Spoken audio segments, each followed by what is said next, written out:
Hola, gravitantes. Empezamos con este programa, Centro de Gravedad Permanente, hace ya un tiempo, hablando sobre la guerra en Ucrania. Nuestro compañero Raúl Sánchez Cedillo fue de los primeros en identificar esa guerra como un cambio de época, en el que la guerra se delineaba como un elemento fundamental en la gestión de la crisis de un capitalismo terminal. Empezamos a hablar de régimen de guerra, como una forma permanente de política, y ahora estamos desembocando en una sociedad de guerra, en la que el discurso y las prácticas bélicas lo empapan todo, no solo las formas de gobierno de los conflictos sociales y la política exterior, sino también las formas de vida, los afectos, el metabolismo completo de las sociedades. La guerra en Ucrania es, hasta cierto punto, una guerra clásica, por territorios y fronteras seguras, mientras que la guerra en Gaza y la actual contra Irán tienen rasgos nuevos. No son guerras de captura, sino de exterminio. Y eso marca un mayor nivel de destrucción que señala un antes y un después. Quisiéramos recordar que el discurso belicista que acompañó el inicio de la guerra en Ucrania y que pretendió legitimar la toma de Gaza por los israelíes, ese discurso ha ido preparando el terreno para la aceptación de la guerra como algo inevitable a día de hoy. En aquel momento, hará 2 años, nos resistíamos a entrar en esa lógica de guerra e intentábamos recuperar aquellas voces disidentes tan importantes en esos momentos, por ejemplo, dando la voz a objetores e insumisos. Nos resistíamos a aceptar la lógica y el discurso de la guerra como el único posible en el binarismo geopolítico dominante. Pero a día de hoy la guerra se está convirtiendo en el horizonte de nuestra vida cotidiana. Además de la dimensión geopolítica y los destrozos sobre las poblaciones, tiene una fuerte dimensión de género. Refuerza las violencias sobre las mujeres, tanto en el escenario bélico como en sociedades más alejadas. Impone la legitimidad del recurso de la violencia como única forma de resolver los conflictos, aunque sabemos que nunca los resuelve, sino que los aplana y enquista. Refuerza la construcción de una masculinidad tóxica, peligrosa, que se expande como modelo y alcanza también a algunas mujeres, por ejemplo, las que las autoras de un libro reciente, Irene Zugasti e Isa Serra, denominan feministas de misil crucero, como Kaja Kallas o von der Leyen en la Unión Europea o Madeleine Albright en Estados Unidos. Ningún esencialismo femenino nos puede proteger frente a esas guerras que prolongan el feminismo liberal e institucional, propugnando la igualdad con los hombres, incluso en los espacios de poder y destrucción. Con ese marco queremos abordar hoy la cuestión de la guerra, más candente que nunca. Empezamos.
Hola, gravitantes, aquí estamos de nuevo con un programa sobre la guerra.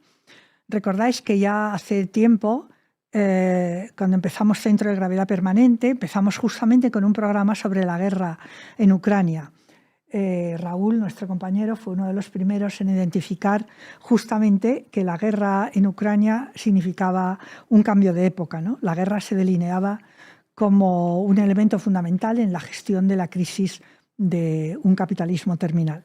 Empezamos a hablar de régimen de guerra, seguimos hablando de sociedad-guerra como una forma de gestión política que cada vez se está haciendo, digamos, más hegemónica, y que venía preparada por el discurso belicista que empezó justamente cuando la guerra de Ucrania. Os acordaréis de que en aquel momento, hace 2 años, empezó a hablarse de ese discurso amigo-enemigo, el enemigo criminal, la criminalización de Putin, etcétera, ¿no? Ese discurso ha ido preparando el terreno para la aceptación de la guerra como algo inevitable a día de hoy. Y, sin embargo, nosotras seguimos pensando que la guerra no es una solución y que nos negamos a aceptar ese dilema de qué lado estás, sino de alguna manera poner la guerra en cuestión. Pues bien, hoy vamos a hacer una conversación sobre este tema. Contamos para ello con Isa Serra. Hola, Isa. Hola. Nada, a ti por venir y compartir ese espacio. Isa es eurodiputada, feminista militante y autora con Irene Zugasti de ese libro que nos servirá también un poco de información y de inspiración para el programa de hoy. Esto no es una guerra. Feminismo insumiso frente al rearme y al genocidio. Luego nos hablas también un poco del libro, ¿no, Isa? Muy bien, sí, claro. Y contamos también con nuestro compañero y amigo y permanente en nuestros programas, Raúl Sánchez Cedillo. Hola, Raúl. ¿Qué tal, Montse? ¿Qué tal? Hoy no presentas, pero te vamos a dejar hablar. Eso, vamos, es que si no puedo hablar ni en mi programa, pues... Nada, ¿qué vamos a para hacer? eso te hemos traído, para que nos cuentes un montón de cosas. Bien, pues un poco a partir de este horizonte, ¿no? Lo primero que queríamos plantear era, estamos viviendo la guerra en Ucrania, el genocidio en Gaza, los ataques en Líbano y contra Irán, bueno, la guerra o la incursión en Venezuela con el secuestro de Maduro, falta Cuba, que viene a continuación. Entonces, ¿qué mundo es el que está surgiendo a partir de todas estas guerras, ¿no? ¿Cuál es nuestra posición? ¿Rechazar los frentes de guerra a favor de este en contra del otro? ¿O rechazar la guerra como salida al declive norteamericano y al expansionismo sionista, ¿no? La guerra como forma de gestión de una crisis sistémica que estamos viendo que está llegando al final. Pues os doy la palabra. ¿Empiezas tú, Isa? Bueno, pues yo creo que en primer lugar estamos ante un momento de reorganización del capital, ¿no? Que está reordenando el mundo y la sociedad en su conjunto, ¿no? Y la forma de organizar pues, la vida en el mundo, ¿no? Y esa reorganización del capital yo creo que viene acompañada de la apuesta precisamente por un reordenamiento de género, ¿no? Refuerza el orden de género, refuerza el orden racista, ¿no? Refuerza, bueno, pues evidentemente la desigualdad de clases. Y digamos que Ursula von der Leyen, cuando dijo esas declaraciones hace 2 semanas, ¿no? Venía a decir, bueno, el mundo que ha funcionado en las últimas décadas con el derecho internacional, los derechos humanos ya no está, ¿no? Que está, bueno, haciendo un ejercicio de sinceridad y diciéndonos que hay que ir a la guerra. Y yo creo que nosotros evidentemente tenemos que asumir que eso es así, es decir, que estamos en un punto de no retorno. La cuestión es que la propuesta por parte de las élites, la propuesta por parte del capital y por tanto también de Ursula von der Leyen es una apuesta hacia un mundo en el que hay más imperialismo, más colonialismo, en el que no hay ni derechos humanos ni soberanía para los pueblos del sur global, pero tampoco ni derechos sociales ni derechos civiles para las poblaciones europeas, ¿no? Por tanto, estamos en un momento en el que la guerra, digamos, es una apuesta por parte de esas élites y se está situando como pues, el elemento ordenador en torno al cual se organiza, digamos, eso Raúl lo plantea en su libro, ¿no? De cómo la guerra de Ucrania ya era una guerra ordenadora, pero ahora vamos avanzando más hacia, bueno, pues ese despliegue de violencia y de guerra como el que estamos viendo por parte de Estados Unidos, Netanyahu, Estado de Israel y de Europa, en la que, bueno, pues la guerra pues es una forma de gestión y una forma de dominación, ¿no? Para que pretenden hacer de forma pues, estable, normalizada, ¿no? En un momento como este, ¿no? Claro, pero yo veo que todavía hay un discurso como que no nos afecte. O sea, intentemos quedar a salvo, ¿no? Incluso por parte del gobierno, con medidas de, digamos, de protección o de pseudoprotección hacia la ciudadanía. Cuando, sin embargo, estamos de lleno en ello, ¿no? Y en la Unión Europea con efectos muy claros, ¿no? ¿Tú qué dirías a eso, Raúl, no? Bueno, por ejemplo, que el efecto geográfico pues ya no sirve, ¿no? Y lo estamos viendo precisamente con esta guerra. Pensemos, por ejemplo, en un país donde se ve mucho este canal, ¿no? En Argentina, ¿no?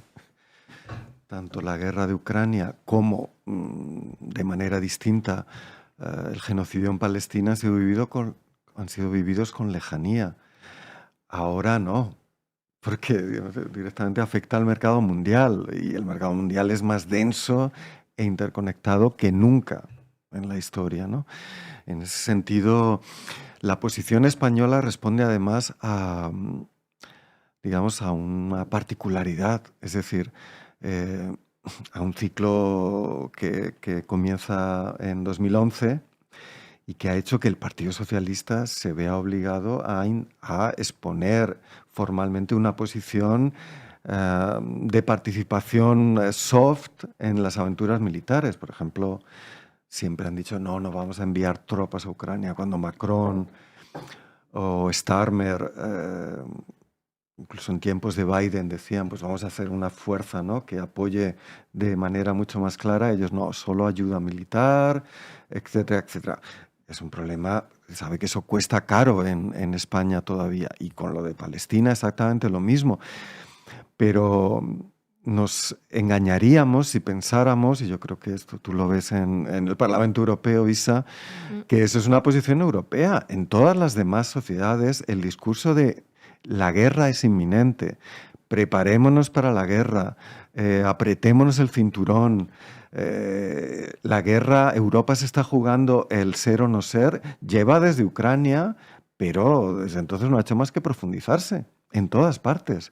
Y por lo tanto, sería demencial que pensáramos que lo que aquí funciona, por así decirlo, es lo que está sucediendo en Europa. Y por lo tanto, el choque va a ser enorme cuando ese discurso, por así decirlo, se encuentra con la realidad. Y ese, a mi modo de ver, ese momento se acerca cada vez más, básicamente porque ahora mismo cuando grabamos este programa ya está ese portaaviones con los marines, ¿no?, que no sabemos lo que va a hacer. Quizás haga una operación terrestre en Irán. Eso significa que la guerra se prolonga y el shock energético va a ser aún más grave. Eso es el inicio, obviamente, de una cadena de efectos y también de decisiones políticas que van a hacer inviable, por un lado, por así decirlo, las excepciones tanto energéticas como financieras, como la que vive ahora el Estado español, y va a hacer que la diplomacia se vuelva diplomacia dura. Es decir, que no puedas ir de farol sin poner muertos, sin poner dinero, sin compromisos. Entonces, a mí me parece que cuanto más se acelera esta situación, más vamos a salir de ese espejismo y más nos vamos a poner en lo que es la realidad media europea, que yo creo que cada vez que vas al Parlamento la ves en Europa, ¿no, Isa? Sí, o sea, yo, bueno, en primer lugar, absolutamente de acuerdo que ya el no a la guerra de Sánchez en comparación con lo que ha hecho de aumentar el gasto en defensa, pues es unas palabras, digamos, vacías sin hechos detrás, ¿no? Pero es verdad que cuando vas a Europa ves que eso que intenta hacer Sánchez, ¿no?, a nivel internacional de construirse su imagen como anti-Trump, ¿no?, que es pura campaña, allí no existe, ¿no? Allí lo que hay es un consenso bélico muy fuerte desde la ultraderecha hasta la socialdemocracia, que es lo que sostiene a esta Comisión Europea, donde está dentro la ultraderecha, hay comisarios de ultraderecha, ¿no?, que están marcando, digamos, la hoja de ruta de Europa con Ursula von der Leyen, que no tiene nada que envidiar a Donald Trump ni nada, ¿no? Que a veces decimos esto de, bueno, ¿qué le pasa a von der Leyen? No le pasa nada, es que tiene el mismo proyecto que Donald Trump. Entonces ahí se ve perfectamente, bueno, pues ese consenso bélico y consenso en contra de las personas migrantes y racista, ¿no? Porque yo creo que esto va absolutamente de la mano en el momento en el que estamos, ¿no? Cuando decimos, bueno, ese régimen de guerra va acompañado de un ajuste contra el sur global, ¿no?, en términos culturales, políticos, de expolio de los recursos, ¿no? Y toda la política europea se está redirigiendo hacia eso y ahí generan chivos expiatorios, que son las personas migrantes. Entonces, bueno, cuando llegó Ursula von der Leyen en su discurso para esta legislatura, lo que dijo es Europa está amenazada, ¿no? La civilización, que es como cuando dicen sistemáticamente la civilización occidental está amenazada, ¿no? Y para protegerla, pues hay que armarse frente a Rusia y militarizar las fronteras, es decir, las mismas empresas armamentísticas en un lado y en el otro, contra las personas migrantes, ¿no? Para que no vengan las personas migrantes, ¿no? Ese es el discurso fundacional, digamos, de lo que es esta legislatura en torno a la idea de seguridad, ¿no? Contra las personas migrantes y a favor de la guerra. Y eso es lo que firman los socialistas en Europa, la socialdemocracia en Europa, y llevamos ya 2 años de políticas que siguen a rajatabla, digamos, ese discurso en lo que todo lo demás, ¿no? Todo lo que podía ser incluso apariencia de avance de derechos, de políticas verdes en la legislatura anterior ya no está, ¿no? Por tanto, sí, yo también creo que cuando esto continúa avanzando por este camino, ¿no? Cuando veamos más guerra, más despliegue de violencia, más consecuencias económicas de la crisis energética y de las consecuencias de esta guerra, más Sánchez, el Partido Socialista en España, va a tener bueno, pues una presión hacia situarse de un lado y del otro, ¿no? Y precisamente con tu pregunta inicial de qué lado estamos, ¿no? De dónde nos colocamos, hombre, yo creo que lo fundamental precisamente es que cuando nos quieren situar en esa dicotomía, ¿no? Entre la OTAN o Putin, ¿no? Que es lo que trata de hacer Europa y Ursula von der Leyen sistemáticamente, pues que tengamos la capacidad desde las fuerzas de izquierdas en Europa de generar otro polo, ¿no? Claro. Un polo por la paz, un polo por una paz que va acompañada, por supuesto, de pues una transformación de las políticas sociales y de la lógica de clases a nivel europeo y en todo el mundo, ¿no? Pero es evidente que en esa defensa de la OTAN que tiene Europa con Rusia, bueno, pues consiguen llevarse a ciertas izquierdas hacia lados más pro-OTAN digamos, estar en el lado de construir ese polo por la paz, ¿no? Y sí, claro, pero ¿tú crees que eso puede conllevar la destrucción de la Unión Europea? Porque, claro, en la Unión Europea, digamos que los partidos de extrema derecha y los gobiernos de extrema derecha, incluido Orbán, etcétera, tenían una política contra la Unión Europea y más de defensa nacionalista y tal y cual. Acuérdate cuando se hablaba salirse de la Unión Europea, etcétera, ¿no?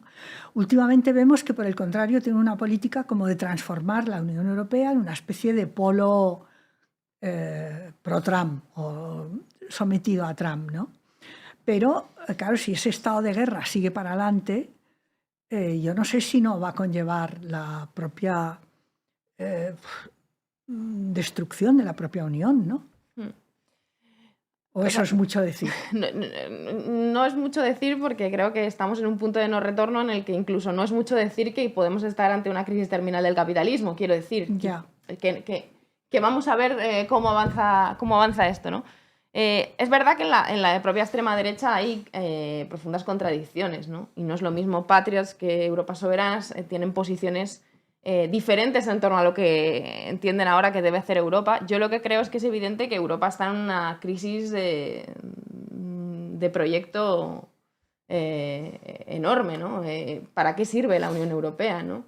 Una Unión Europea en la que, bueno, pues cuando nace es una arquitectura al servicio de los intereses del poder financiero y en contra de las mayorías sociales europeas, pero también en contra de los países de la periferia, que vive una crisis como la del 2008 con las políticas de austeridad en las que se refuerza esas desigualdades, ¿no? Entre centro y periferia, y que ahora mismo estamos viendo cómo se va a volver a poner en marcha esa salida austeritaria. Ya lo que están haciendo del plan de Rearme Europa es una salida, digamos, de la crisis en la que estaba inserta la Unión Europea desde hace tiempo, en clave de pues, profundizar las desigualdades de clase, ¿no? A favor también del poder financiero y en contra de las mayorías sociales. Y de hecho lo que vimos es que con Ucrania se volvía a decir que había que volver a reactivar las reglas del Pacto de Estabilidad y Crecimiento, pero bueno, luego vino la guerra y dijeron, bueno, vamos a flexibilizar, pero solamente para poner más armamento, más máquina de la industria armamentística, y no para servicios públicos, no para la sanidad y educación. ¿Ahora dónde estamos? Hombre, yo creo que estamos en una profunda crisis de la Unión Europea. La cuestión es también que creo que desde las izquierdas hace tiempo que no hablamos de esto, ¿no? Es que de hecho desde lo que fue Grecia frente a la Troika, hubo un momento que dijimos, bueno, esa batalla la han perdido, con ese referéndum que se hizo y que posteriormente no llevaron a cabo, ¿no? Digamos, el resultado de la votación. Y por tanto, ¿cuál es lo que hicimos en ese momento? Dejar de mirar a Europa. Es decir, dejamos de pensar desde la izquierda cuál era el proyecto que tenemos para la Unión Europea, ¿no? Y yo creo que inevitablemente, si no es ahora, va a ser dentro de poco, pero tenemos que volver a pensar desde la izquierda qué proyecto de Europa. ¿Hay proyecto de Europa? Bueno, no sé qué piensa Raúl con respecto a esto, pero ¿cuál es nuestro proyecto de Europa, ¿no? ¿Qué posición tenemos, ¿no? ¿Somos europeístas? ¿Somos anti-europeístas? ¿En qué sentido pensamos que críticos. Tiene sentido construir esto, ¿no? Desde luego somos críticos, pero es cierto que yo creo que ya estamos en un punto en el que, bueno, que por lo menos hay que repensar esa posición, ¿no? En un contexto en el que eso que por lo menos nos dijeron que era el proyecto, es que ni siquiera está, ¿no? Es que en esa defensa de la civilización occidental, bueno, pues se está desplegando una violencia mayor todavía de la que siempre ha constituido Europa y no sé si mayor que la que ha constituido la sociedad occidental, no, porque está construida sobre genocidios, claro, pero desde luego volviendo a generar una crisis y luego cuando hablamos del tema ¿no? sociedad de guerra, lo que vemos es que la violencia y el discurso belicista traspasa, anega el conjunto de la sociedad. O sea, se transforma también en violencia contra pues las capas más subalternas, contra los migrantes, contra las mujeres, contra las personas racializadas, contra los pobres en general. Es decir, que tiene manifestaciones también o expresiones en el conjunto de la sociedad, ¿no? Eso tú también lo has trabajado, Raúl. Yo creo que también es un tema importante. No es que la guerra solo ocurra a no sé cuántos kilómetros de distancia y que la veamos en los televisores y nos podamos proteger bajando 20 céntimos la gasolina, sino que traspasa toda nuestra sociedad y afecta a los comportamientos cotidianos.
También nos hace pensar, digamos, en que, en cierto modo, siempre ha sido así. O sea, que el otro día,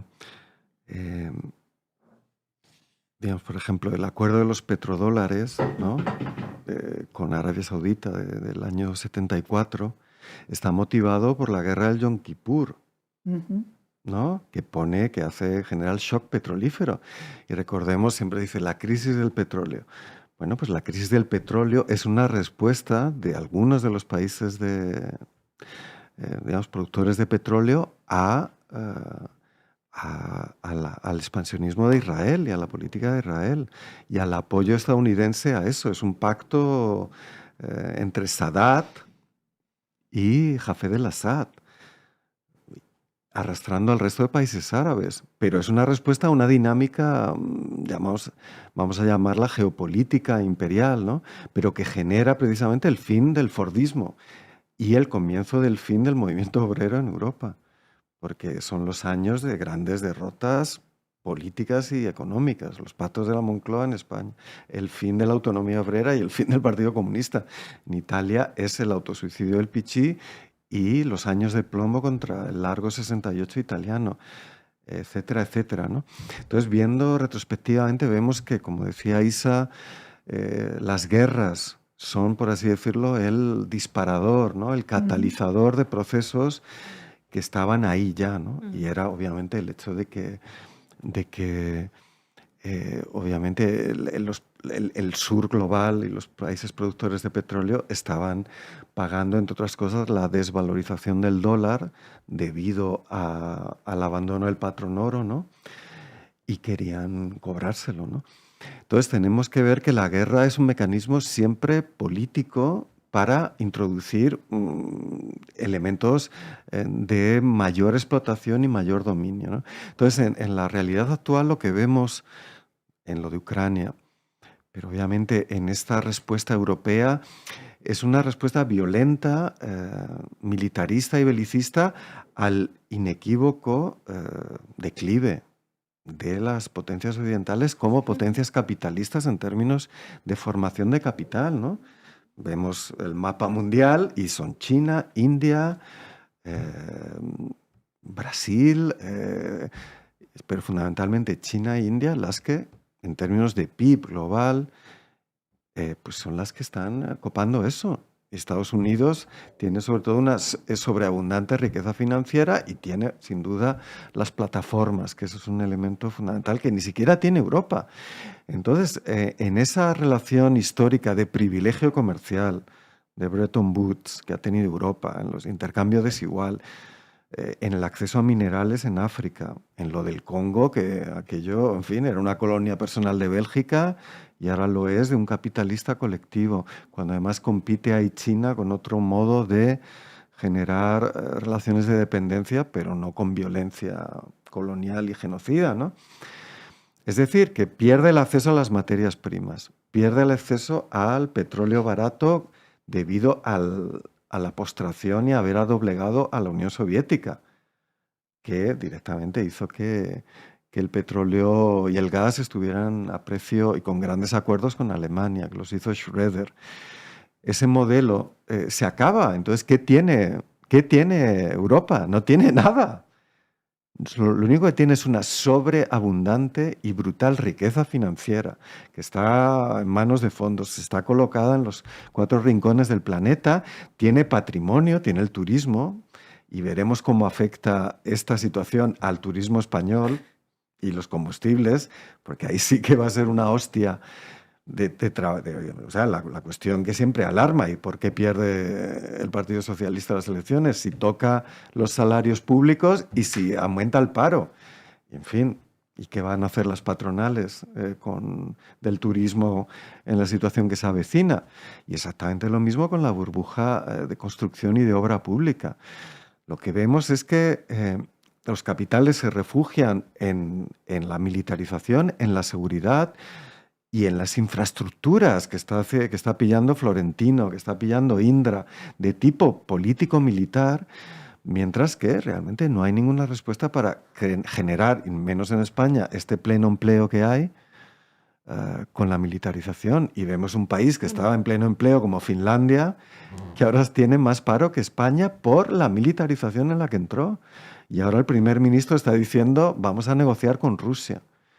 El problema es que ese mecanismo depende obviamente de Francia y de Alemania. Y hemos visto que consecuentemente desde Ucrania y antes de Ucrania, Francia y Alemania, sobre todo después de Merkel, han estado a favor de la generalización del régimen de guerra y de la sociedad guerra. Y que el único argumento ahora mismo de Merz y Macron, que lo acaba de decir Gabriela Tal, es que con nosotros no gana la extrema derecha. Pero al mismo tiempo la dinámica que están llevando, y entro a la pregunta de si se sostendrá la Unión Europea, bueno, con tasas de paro, con tasas de violencia militar y social contra las poblaciones subalternas y racializadas, y con tasas de explotación como las que tenemos aquí, en Huelva, en todo el campo español, en las macrogranjas, en el poniente almeriense, en la construcción también, pero sobre todo zonas de esclavismo, zonas de apartheid, que obviamente ese es el patrón, generalizar todo eso bajo un estado de seguridad permanente en el que se genere alarma social, como lo de Seriñe. Esta gente es peligrosa, mano dura, y formas de control biométrico y formas de control a distancia por plataformas, por pulseras, por lo que sea, de todas esas poblaciones. Ese es el proyecto, y esa es la vía de salvación de Europa. Ahora bien, ¿quién interpreta mejor ese proyecto? Obviamente las extremas derechas, ¿no? Entonces, se sostendría los dos pilares de Europa, que obviamente es la OTAN, pero el otro es el mercado único y el euro. Puede haber, por ejemplo, una Le Pen en Alemania, un AfD aquí y un PP Vox aquí, y una Meloni y un Chega con PSP en Portugal, y mercado único y un euro que se sostiene. ¿Y qué significa que se sostiene? Significa que con lo que viene, como comentábamos antes de grabar, el mecanismo que se instauró a partir de la crisis de deuda pública, que es que no va a haber spread, no va a haber alarma de deuda pública, porque el Banco Central Europeo va a comprar toda la deuda que haga falta, porque no tiene más que ponerlo en el ordenador. 1 billón para deuda. A ver si atacáis la deuda, porque yo voy a bajar el precio sistemáticamente. Si se va a hacer eso, o va a haber alguna refriega, porque no deja de ser la mafia, pero con tarjeta, que decir, son criminales todos los del board del Banco Central Europeo, para hacer que paguen las poblaciones, porque sabemos que los Santanderes, los BBVs se van a salvar porque tienen la capacidad de comprar, por ejemplo, la deuda que saliera privilegiada, que va a ser siempre la alemana, obviamente, porque el euro se hizo para Alemania y el control fiscal se hizo para Alemania. ¿Va a imponerse Alemania, que tiene la sartén por el mango? Esa es la cuestión. Pero al mismo tiempo, y aquí volvemos al sanchismo y termino, si hubiera una pizca, un gramo de gran política en el Partido Socialista, que no la ha habido en la vida, porque acordemos cuando era Felipe González, que gran estadista, que claro, estaba vendiendo todo el patrimonio público español en la liberalización que luego hizo Aznar. Era la reestructuración, era tal, y crédito para generar las burbujas. Esa fue la gran modernización española, ¿no? Y luego Zapatero con la Alianza de Civilizaciones. Quiero decir que ha sido siempre Aznar, se pasó de listo e hizo la guerra con Bush. Pero realmente el momento actual es paradójico, porque, insisto, España nunca ha tenido los capitalistas españoles nunca han tenido esta bonanza macroeconómica que tienen. Y por lo tanto, hoy el motor del crecimiento de la Unión Europea sigue siendo España. Entonces, el intervalo, si hubiera una gran política, sería decir, yo no voy a ceder a la austeridad, punto. ¿Y qué significa eso? Significa que voy a subvencionar el poder de compra de los salarios y vosotros veréis qué hacéis. Es decir, voy a hacer como si hubiera un tesoro europeo.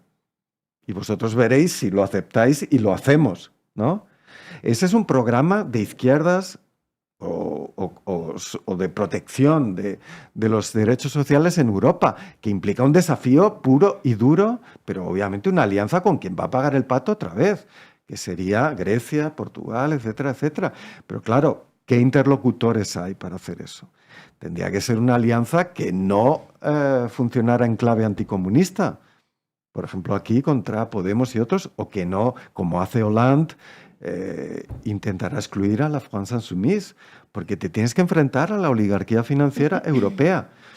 Si no hace eso, que obviamente no lo va a hacer, pues insisto, vamos a tener un mercado único gestionado por fascistas y corruptos y un euro gestionado en favor de Alemania, que va a aplicar el ajuste con la complicidad de los Feijóos o quien haga falta, porque Sánchez, pues obviamente, si entramos en este escenario, pues le pasará como a Zapatero. Que tendrá Claro, que ir. pero, o sea, a ver, podríamos decir que el cambio ahí que se ha producido, o que nos parece que se ha producido, es la introducción de un régimen de fuerza en el cual el que más fuerza tiene es el que de alguna manera se lleva el gato al agua, ¿no? Es el que gana. Es decir, la sustitución de un... O no la sustitución, porque la fuerza siempre estaba ahí, pero al menos de la apariencia, ¿no? ¿no? El rompimiento de esa apariencia y la eclosión de un régimen de fuerza. Con lo cual yo también me planteo, desde los movimientos antisistémicos, por llamarlo así, y desde las clases subalternas de la sociedad, también tenemos que plantearnos esta cuestión, ¿no? Es decir, ¿qué fuerza podemos desarrollar? ¿Qué agentes sociales pueden desarrollar determinada fuerza como para hacer frente a esa situación, ¿no? Porque, claro, eso genera unos enormes malestares que la extrema derecha va a intentar capitalizar como nosotros somos la alternativa. Sea de un modo absolutamente demagógico, sea de un modo, podríamos decir, nacionalista, imperialista, con estos sueños de vamos a volver al imperio español poco menos que a la Reconquista, o sea, intentando cargar el muerto a las mujeres, a los migrantes, etcétera, etcétera. O sea, ¿qué fuerzas y qué agentes hay ahí? Entonces, claro, vosotras habláis también en el libro de los movimientos feministas y del feminismo como uno de estos agentes, que es capaz de desarrollar cierta potencia organizativa, movilizadora, de presencia en las calles, etcétera, ¿no? Con un programa de no queremos guerras, queremos una paz, cuando vosotros habláis de feminismo insumiso, ¿no? Sí. No queremos aceptar esa dicotomía. ¿Hasta qué punto esta es una corriente hegemónica en el feminismo español e internacional en este momento? O sea, yo creo que el movimiento feminista en el siglo XXI es el movimiento con mayor capacidad de convocatoria, pues eso, que hemos tenido, ¿no? Otra cosa es que haya sufrido una reacción antifeminista muy fuerte, pero ese movimiento ha tenido la capacidad a nivel internacional y desde una lógica internacionalista también de romper con un feminismo previo, ¿no? Con un feminismo pues antidiscriminatorio, en el que consistía, pues eso, en el que algunas mujeres pudiesen acceder a la clase dominante para joderle la vida al resto, ¿no? Para formar parte del grupo que se dedica a joder la vida al resto, a la mayoría de las mujeres, ¿no? Esto es como lo explica Nancy Fraser, ¿no? Entonces, yo creo que ese paradigma que se llama el feminismo liberal, ¿no? Y que ha sido un feminismo blanco, que en nuestro país ha tenido el camino del Partido Socialista, ¿no? Y la institucionalización, ¿no? En los 80, los 90, ¿no? Con todo ese feminismo institucional. Ese paradigma se lo rompe el feminismo en el siglo XXI, ¿no? Lo rompe en parte, obviamente la batalla no ha acabado, pero sí lo que viene a decir es para todas todo, ¿no? No sirve con que unas pocas de clase alta, blancas, ¿no?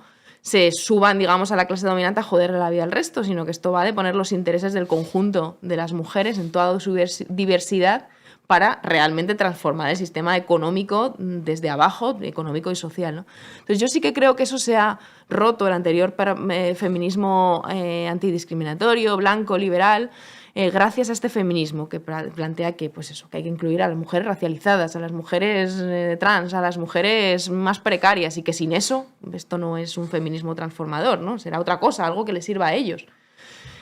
¿Qué pasa? Que ese feminismo ha sufrido una reacción muy fuerte, ¿no? Precisamente por su capacidad de transformación, ¿no? Yo creo que es que cuando la derecha y la extrema derecha dicen es que las feministas son mi principal enemigo, ¿no? Hace unos años, ¿no? Cuando lo situaban claramente, es que quizás han entendido mejor la potencia del feminismo que incluso algunos hombres de izquierdas, ¿no? Porque han entendido que ese feminismo venía a transformarlo todo, a transformar el sistema económico, a redistribuirlo todo, la riqueza, los tiempos, los cuidados. Y Y ese ha sufrido una reacción. Pero ¿qué pasa ahora? ¿Dónde estamos? En que precisamente después de esa reacción hay esta apuesta por el régimen de guerra en la que pues las élites, el capitalismo, Occidente en su intento de reposición, ¿no?, ante esa crisis de la que hablábamos que está viviendo, dice, voy a utilizar eso que es el feminismo blanco liberal y voy a decir, pues eso, como dije en Irak o en Afganistán, que existen las guerras feministas, ¿no?, que a las pobres mujeres del sur global que no saben autogobernarse, ¿no?, que hay que salvarlas porque son unas pobrecitas, pues las vamos a salvar, las vamos a gobernar, las vamos a disciplinar, porque es que después de salvar, esa es la continuación, ¿no? Vamos a gobernarlas y vamos a disciplinarlas, ¿no?, porque ellas mismas no tienen agencia y les niegas la agencia, ¿no? Eso es donde estamos, ¿no? Estamos en una respuesta por parte de ese régimen de guerra que trata de resituar ese orden de género, ¿no?, diciendo cada uno a sus puestos, los hombres a la guerra, las mujeres a los cuidados, donde además se aprovechan de ese feminismo previo, digamos, ese feminismo liberal, ¿no? Pero yo creo que es verdad que aunque traten con esas narrativas de volver a resituarlo, sí que hay un pozo muy fuerte a nivel social de lo que ha conseguido el feminismo en los últimos años, ¿no? Que no es tan sencillo, es decir, que por mucho que no veamos ahora mismo grandes manifestaciones, ¿no?, feministas, como hemos visto en los últimos años, sí que hay mucho feminismo en las conciencias, en la forma de relacionarse de las nuevas generaciones, y que está ahí. Por tanto, yo creo, y esto es el sentido también del libro que hemos escrito Irene Zugasti y yo, ¿no?, que hay que volver a apelar al feminismo, decir, espabilad, porque todas las aspiraciones, todos los anhelos, todas las demandas que tenemos como feministas están amenazadas por esta apuesta por el régimen de guerra por parte de las élites. Todo. Hemos cuestionado, pues eso, el hecho de que los cuidados sigan siendo invisibles. Bueno, pues el régimen de guerra solo reproduce esa crisis de reproducción social. Hemos cuestionado los roles, ¿no?, dónde nos sitúan a cada uno. Bueno, pues es que el régimen de guerra nos sitúa otra vez a las mujeres como esas mujeres que tienen que ser las cuidadoras, amables, que se dedican a la reproducción, y los hombres fuertes, ¿no?, masculinos, etcétera. Todo está amenazado, por tanto, bueno, yo creo que sí que hay un feminismo que tiene mucho que hacer, que se le tiene que ver mucho más activo en la calle, pero que está ahí. Y en segundo lugar, bueno, lo comentábamos también antes, ¿no?, en Europa sí que está habiendo una respuesta en clave anticolonial y antirracista, ¿no?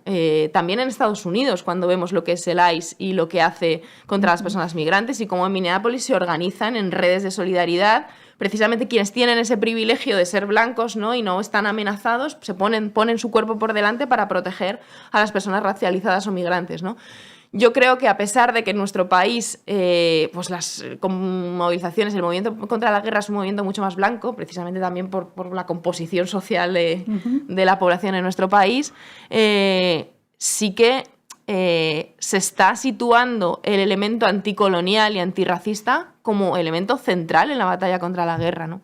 Y en nuestro país también hemos vivido un movimiento contra el genocidio en Palestina muy, muy fuerte. La movilización que hubo contra la Vuelta Ciclista ha sido una movilización histórica. Yo, de hecho, creo que no se puede entender el plan de paz colonial de Trump sin el intento de desactivar la movilización, ¿no?, que han conseguido en parte, ¿no? Pero eso sigue ahí. Es decir, hay nuevas generaciones de jóvenes que se han socializado, que se han politizado en esta movilización por el pueblo palestino, ¿no? Y yo creo que eso, pues, inevitablemente nos llega a construir, digamos, un movimiento de alianzas entre movimientos antirracistas, anticolonialistas, feministas, de clase, ¿no?, que generen, pues, una respuesta a la guerra y al imperialismo como centro de ese movimiento, ¿no? O sea, en el tema de la clave de género, a mí también me ha gustado mucho el libro vuestro cuando habláis de la violencia también contra masculinidades no normativas, por llamarlo así, ¿no? Contra gays, contra personas transgénero, contra todas las personas que puedan tener, por supuesto, contra insumisos, contra objetores, es decir, todas aquellas personas que escapan o que ponen en cuestión, que no obedecen los mandatos de género en una guerra, que son, pues claro, el soldado que va al frente y que, bueno, que viola, que que desprecia, que solamente entiende la lógica amigo-enemigo. O sea, ese punto también me parece interesante, porque en otros programas le hemos dado un peso a estas figuras, ¿no? Insumisos, objetores, personas que escapan del binarismo de la guerra, porque lo que se trata también es de, podríamos decir, poner en cuestión ese modelo, ¿no? Y no sé, ya un poco para terminar, Raúl, ¿qué añadirías a esa cuestión, ¿no? Hemos tratado un poco de lo que sería el horizonte geopolítico, los peligros que vienen, las luchas feministas contra ello, el intento de desmarque, pero también a mí me parece que hay en los medios habituales hay como una fijación en la figura de Trump, como si la figura de Trump fuera capital, y si nos pudiéramos desembarazar de esa figura, volveríamos a una situación anterior. Es evidente que eso no es así, sino que estamos en un momento de gozne histórico, ¿no? Un momento de crisis histórica y de no sabemos si camino al abismo de un horizonte bastante tenebroso.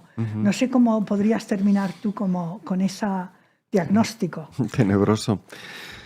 Pues que es muy tenebroso si no hay una respuesta a la altura de las circunstancias. Lo que pasa es que son circunstancias completamente nuevas. La Primera Guerra Mundial se saldó con la Revolución de Octubre y el ciclo del que todavía vivimos. La Segunda Guerra Mundial, pues con el estado del bienestar, y China, que no había manera, era un aliado antijaponés y por eso pudieron tomar el poder. Si no hubiera estado Japón, hubieran masacrado con Chiang Kai-shek totalmente. Y mira lo que ha pasado por esa revolución. Entonces yo creo que estamos en ese periodo, pero sin un movimiento obrero, sin una Comintern, ¿no? Pero algo así hay que crear. Tenemos como movimientos subalternos en diferentes lugares del mundo. El otro día hablábamos de la generación Z en África, en Bangladesh, las experiencias en la América Latina en los últimos años, el movimiento feminista, movimientos de los migrantes, los propios movimientos que ha habido en Estados Unidos en defensa, un poco con esa lógica de transformar el privilegio en protección para otros. O sea, yo creo que también ahí se están como... Sí, pero hace falta, quiero decir que no podemos pensar en lógicas de maduración a largo plazo, académicas o no. Es decir, hay que hacer lo que funcione. O sea, una vanguardia europea que comunique bien y le haga caso a la gente, o sea lo que sea, ¿no? No hacen falta, no sé, un Badiou, te diría, no hace falta 60 años para que madure.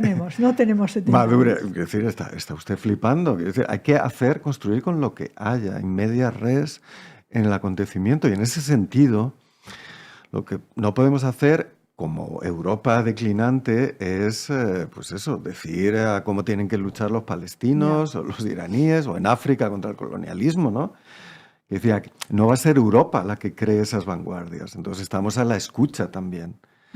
Pero también hay que tener en cuenta que uno de los capítulos fundamentales de la política europea es la irrupción como cuarto, quinto estado, o en términos más marxianos, de la nueva composición de clase racializada, pero también del feminismo como movimiento de clase.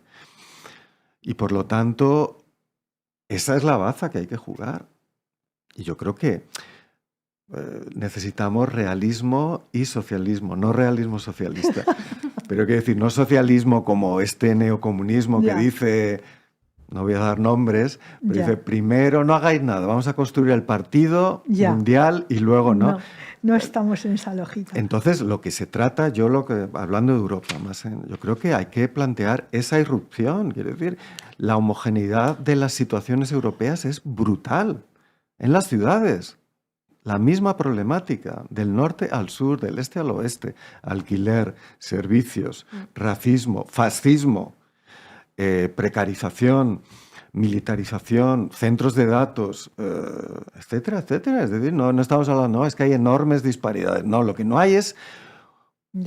No hay, por así decirlo, una política europea, que es el gran fallo porque era un cortoplacismo extremo de la nueva política en España, pero todos de Podemos, es, bueno, después de lo de Grecia, mejor nos olvidamos, sí. Y ahí seguimos con Sánchez y Sánchez y Sánchez y Sánchez, pero no se habla de Europa. Sí, qué mala la von der Leyen, pero el problema es que, por terminar, necesitamos... Por hablar como Hannah Arendt, no santa de mi devoción, pero digo, por imaginar la Revolución Americana, un congreso continental, pero un congreso continental de un viejo programa que es los Estados Unidos Socialistas de Europa. Entonces, o vamos a tener una confederación neofascista, neocolonial, de derechas y extremas derechas que va a generar el apartheid interno y va a participar en todas las guerras coloniales por recursos y además para realizar esos beneficios, o vamos a tener una fundación política de una polity, de una entidad nueva, que no tiene que ser ese megaestado, sino un mecanismo de solidaridad, de clase, de cuidado y de recursos. Porque antes decíamos, ¿qué tiene Europa? ¿No? Ya no tiene industria, pero ojo, tiene el mejor estado del bienestar, es decir, la mejor sanidad, la mejor educación, la mejor sistemas de cuidados del planeta. Y eso es el nuevo modo de producción, es el modo de producción del común. Y eso es lo que tiene que generar un mecanismo de emisión monetaria, de redefinición de lo que es la riqueza, el PIB, etcétera, etcétera. Y eso solo lo puede hacer Europa unificada digamos, por las fuerzas socialistas y comunistas. Ese es el programa realista. Pero no, lo digo en serio. De lo contrario, ¿quién va a querer sobrevivir en un enfrentamiento? Quiero decir, si imaginamos esa Europa con mercado único y extremas derechas, ¿qué va a decir la izquierda? Ya no queremos Europa, que son todos fachas, nos vamos de Europa. Yeah. Y ese es el debate, acuérdate, Monse, de la Constitución Europea, que estaba el soberanismo y tal. Ya nadie es soberanista, ni Le Pen, ni nadie. Todo el mundo dice, o sea, hay que refugiarse aquí.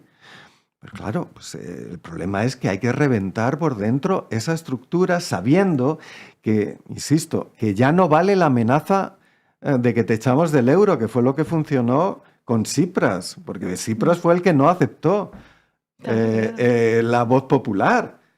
Se ganó el referéndum y dijo... Chao. Y se suicidó Syriza. Se suicidó, pero vamos... Literal. Literal, mira lo que es Syriza ahora. Y por lo tanto, sabemos ya que no van a hacer lo que decían que iban a hacer con... Y tenía razón me ahorro el epíteto de Varoufakis, ahí tenía razón, había que resistir porque no se iban a atrever. Entonces ese es el programa, pero es urgente. Entonces Podemos y quien se sume, porque por desgracia no hay nadie más, con la France Insoumise, etcétera, y todas las fuerzas que estén a la altura de esta circunstancia. Porque a mí lo que me temo de las nuevas fuerzas socialistas y comunistas es su falta total de realismo, como si tuviéramos aquí años de construcción. Es un problema urgente de los próximos meses. Entonces, esa es la respuesta. Estados Unidos Socialistas de Europa. Pues no sé si quieres añadir algo. Sí, alguna cosa corta, ¿vale?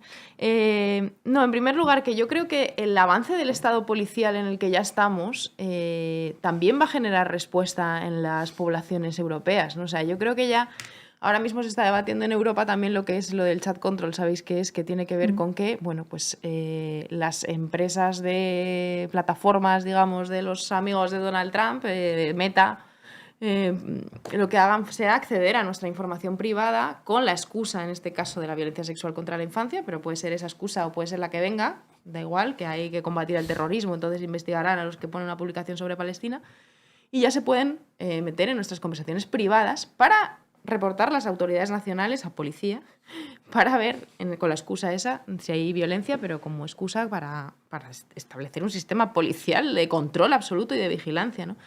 Yo creo que los pasos que vamos a ver por parte de Europa de avance de ese Estado policial sí que van a generar respuesta, ¿no?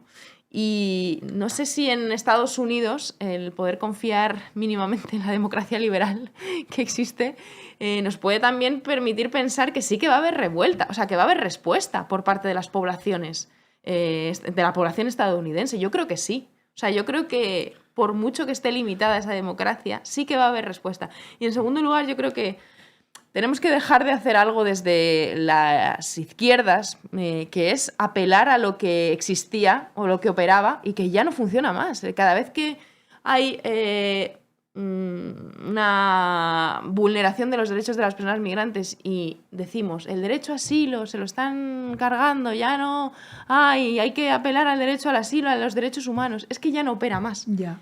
Y no sirve para convencer a la gente, ¿no? Yo creo que la extrema derecha ha entendido perfectamente que si quieren ir hacia un orden nuevo, lo que tienen que hacer es dar la batalla cultural. Es decir, a mí qué me importa, ¿no? Dice la Unión Europea que me da igual que haya un derecho al asilo. Yo te cambio la legislación europea como acaban de hacer con el reglamento de retorno. Que queríamos los centros que proponía Meloni y no los podíamos hacer, pues cambiamos toda la legislación europea y hacemos centros para encerrar a personas que no han cometido ningún delito. Entonces, la batalla de apelar al orden que existía, a los derechos que existían, no sirve. Creo que hay que dar una batalla diferente, desde una lógica de clase, desde qué es la humanidad, ¿no? Frente a esta deshumanización de la extrema derecha, y no apelar a un orden que está, que no funciona y que ya hemos visto también, por cierto, en el pasado, que también genera violencia, genera desigualdad, genera genocidios, ¿no? Por tanto, con la mirada puesta en construir un orden nuevo, ¿no? Desde abajo, pero un orden nuevo, no quedarnos con lo que había, ¿no? Pues muchísimas gracias, Isa y Raúl. Yo creo que, a pesar de lo negro y sombrío que es el horizonte, somos capaces de vislumbrar algún tipo de quiebra o de brecha por la que poder atacar, y lo dejamos aquí hasta otro día. Muchas gracias a los dos y muchas gracias a todas las personas que nos estéis escuchando y viendo. Gracias a vosotros. Hasta otro día. Chao.